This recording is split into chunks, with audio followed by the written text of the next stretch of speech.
Hello, English learners. Welcome back to Learn English Daily Life. I'm Alex. Today, we have a fun lesson for you.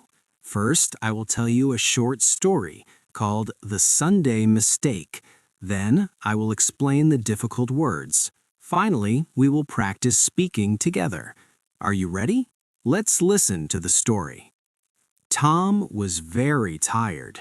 He worked hard all week. On Sunday morning, he woke up and looked at his clock. "Oh no!" Tom shouted.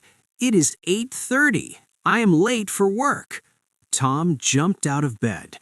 He didn't brush his teeth. He didn't eat breakfast. He put on his clothes very fast. He ran to the bus stop. He was lucky. The bus was there. He got on the bus and went to his office. When he arrived, the office was closed. The door was locked. The street was quiet.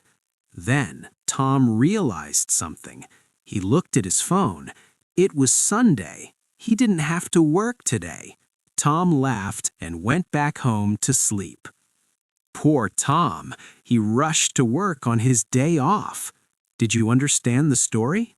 Now let's look at 3 important words from the story. Word number 1, jumped out. In the story, Tom jumped out of bed.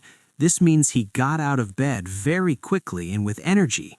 He didn't move slowly, he moved fast. Word number 2, realized. Tom realized it was Sunday. To realize means to understand or know something suddenly. You didn't know it before, but suddenly, aha, you know it. Word number 3, quiet. The street was quiet. Quiet means no noise, no cars, no people talking. Shh, it is quiet. Now it is your turn to speak. I will say a sentence from the story. Then I will pause. You must repeat the sentence out loud. Let's try. Repeat after me. He woke up and looked at his clock. He put on his clothes very fast. Then Tom realized something. It was Sunday. Great job today. You practiced listening, vocabulary, and speaking. Remember, it is okay to make mistakes, just like Tom, but try not to go to work on Sundays. If you liked this story, please subscribe to Learn English for more lessons. See you in the next video. Bye.